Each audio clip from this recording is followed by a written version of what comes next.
নমস্কার বন্ধুরা, Kakuli kitchen and ট্রাভেলে তোমাদের সকলকে আমন্ত্রণ জানাই। দুপুরের ভাত টাত খেয়ে আজকে অনেকদিন পর একটু সময় পেয়েছি একটু ঘুরতে বেরোনোর জন্য। তাহলে চলো আমার সঙ্গে তোমাদেরও নিয়ে যাই। আর আমি কোথায় যাচ্ছি অবশ্যই কিন্তু তোমরা দেখবে, আর জায়গাটা কিন্তু খুব ভালো, তোমাদের ভালো লাগবে। এতক্ষণ যে রাস্তাটার উপর দিয়ে আমরা যাচ্ছিলাম সেটা হচ্ছে হাওড়া ইনডোর স্টেডিয়ামের পাশ দিয়ে যে রাস্তাটা চলে গেছে, দুপাশ দিয়ে গাছে ঘেরা সেই রাস্তা দিয়ে। আর এখন আমরা চলেছি সাঁতরাগাছি ব্রিজের উদ্দেশ্যে।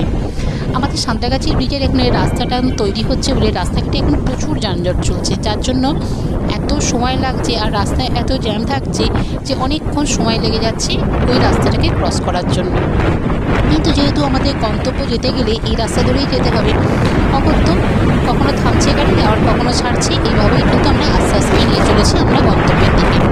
আর মেঘটা দেখো বন্ধুরা কত সুন্দর লাগছে চারিদিকে, কিন্তু মেঘটাও খুব সুন্দর। আর এই শরৎকাল আসছে মানে এই সময় আকাশের রঙ কিন্তু খুব সুন্দর থাকে, চারিদিকে আকাশটা যেন মনে হয় পেঁজা তুলোর মধ্যে ছড়িয়ে রয়েছে।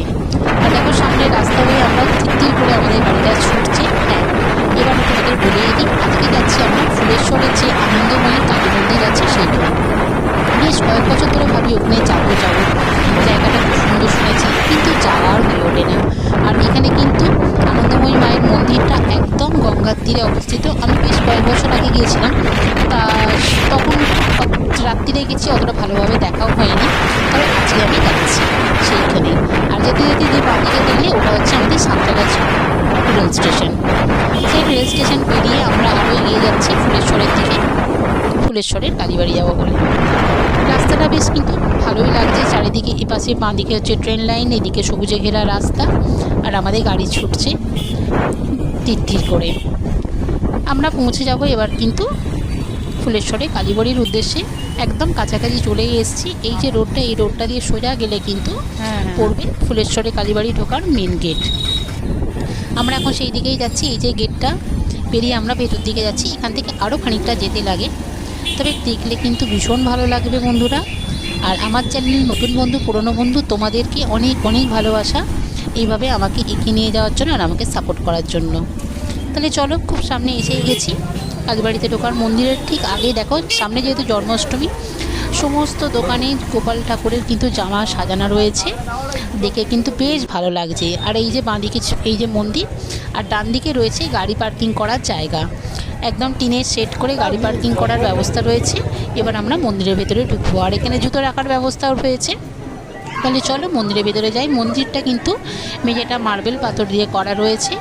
আর সামনেই যেহেতু জন্মাষ্টমী, দেখেই বেশ ভালো লাগছে। সামনে কিন্তু বেশ কিছু ঠাকুর রাখা আছে, খুব সুন্দর করে জায়গাটাকে সাজানো গোছানো করা হয়েছে, বিভিন্ন মডেল দিয়ে সাজানো হয়েছে। এখানে পুতুল নাচ হবে জন্মাষ্টমী উপলক্ষে। আর এই যে দেখো বাসুদেবের সমস্ত এটা পঞ্চমুখী সাপে করে যাচ্ছে, গোপালকে নিয়ে যাচ্ছে মানে কৃষ্ণকে। আর এখানে হচ্ছে আরও সমস্ত পুতুল টুতুল দিয়ে সাজানো হয়েছে। আর এখানে হচ্ছে রাধাকৃষ্ণর ছবি রয়েছে। জন্মাষ্টমী উপলক্ষে খুব সুন্দরভাবে সেজে উঠেছে মায়ের মন্দির। আর এই হলো মা আনন্দময়ীর মূর্তি, খুব সুন্দর। মাকে প্রণাম করে বেরিয়ে পড়লাম। এবার আমি যাব গঙ্গার দিকে।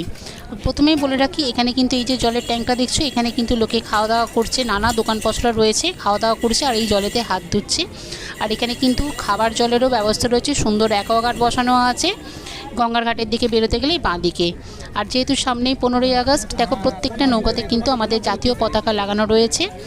আর বিস্তীর্ণ এলাকা জুড়ে কিন্তু মা গঙ্গা বয়ে চলেছে। আর ঠিক ওই পারে রয়েছে বজবজ।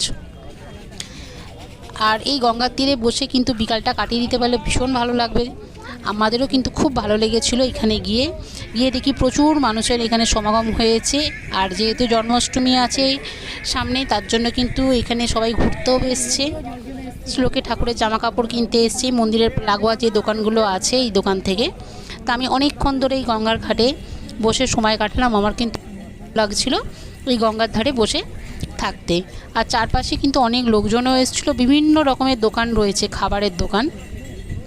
এখানে হচ্ছে ফুচকা, চটপটি, মানে পপকর্ন, প্রচুর দোকান আছে, লোকজন খাচ্ছেও। তা যাই হোক, দেখো একটা মাঝি ভাই কিন্তু নৌকাটাকে নিয়ে একটু সামনের দিকে এগিয়ে যাচ্ছে, যার জন্য এখানে নোংরাগুলো জলেতে ভেসে এসছে, অসুবিধা হয় বলে এগিয়ে যাচ্ছে। আর আমাদের জাতীয় পতাকা ঠিক নৌকাতে লাগানো রয়েছে, সগর্বে সেটা উঠছে। আর কিছু মানুষ এসছে গঙ্গার পবিত্র জল নেওয়ার জন্য, যাদের বাড়িতে পুজো আচটা হলে গঙ্গার জল আমাদের লাগে, সকলেই আমরা জানি, সেই গঙ্গার জল এখান থেকে নিয়ে যাচ্ছে। বাড়ি ফেরার ঠিক আগে দেখলাম এই দাদাটা বসে ঘটি গরম বিক্রি করছে। আর ঘটি গরম দেখলে কিন্তু ঘটি গরমের লোভ সামলানো যায় না। আমি আমার বর দুজনেই কিন্তু ঘটি গরম খেতে ভীষণ ভালোবাসি। যাই হোক, ওই জন্য দাদাটাকে বললাম তুমি একটু ঘটি গরম বানিয়ে দাও দাদা। তা দাদাটা তাই ঘটি গরমটা বানিয়ে দিচ্ছে, আর আমরা দাঁড়িয়েও রয়েছি। একদম এই ঘটি গরম কিন্তু সব জায়গাতেই মোটামুটি পাওয়া যায়, খেতেও দুর্দান্ত লাগে। আর এই বিকালবেলা গঙ্গার ধারে বসে বসে কিন্তু গঙ্গার হাওয়া খেতে খেতে ঘটি গরম খাওয়ার মজাটাই কিন্তু আলাদা। আর যতক্ষণ দাদা ঘটি গরমটা বানাচ্ছে ততক্ষণ আমি চারপাশটা একটু আবার ক্যামেরাবন্দি করলাম। যাই হোক, দাদার ঘটি গরম বানানো হয়ে গেছে। এবার এই ঘটি গরম খাবো, আরও যদি কিছু খাবার ইচ্ছায় খাবো, খাওয়া দাওয়া করে আবার বাড়ি যাব। কারণ আমাদের এখান থেকে এই জায়গাটা থেকে বাড়ি যেতেও আমাদের কিন্তু ঘন্টা দেড়েক সময় লেগে যাবে। তাহলে চলো দাদা ঘটি গরম দিক, আর আমরা ততক্ষণে আরও কিছু জিনিস আছে সেইগুলো দেখে টেখে নিই। তবে আমরা ঘটি গরম মানে বানানো দেখতে এতই ব্যস্ত ছিলাম যে অন্যদিকে ক্যামেরা ঘোরাতেই ভুলে গেছি। আসলে তো অনেক দিন পর ঘটি গরম দিয়ে পেয়েছি, তো তার লোভ আর সামলাতে পারিনি, আর তার বানানোটাকে দেখছি এক মন দিয়ে। আর ওইদিকে দেখো হাওয়াই মিঠাই থেকে আরম্ভ করে অনেক কিন্তু কিছু রয়েছে এখানে। আর সকলেই দেখছি গঙ্গার দিকে মুখ করে চুপ করে বসে আছে, তাদের প্রিয়জনদের সঙ্গে বসে বসে গল্প করছে। যাই হোক, আর ঘটি গরম যেই হাতে পেয়েছে আমার বরের তো মনে হচ্ছে কতদিন ঘটি গরম মানে খায়নি, সে সঙ্গে সঙ্গে মুখে পুরে দিয়েছে, আর সে মজা করে ঘটি গরম খাচ্ছে। যাই হোক, এই একটা ছোট্ট ভিডিও তোমাদের সঙ্গে শেয়ার করলাম। যদি ভালো লাগে একটা লাইক শেয়ার কমেন্ট করবে, আর আমার চ্যানেলটা সাবস্ক্রাইব করে আমার পাশে থাকবে, আর একবার চেষ্টা করবে উলুবেড়িয়া যাওয়ার।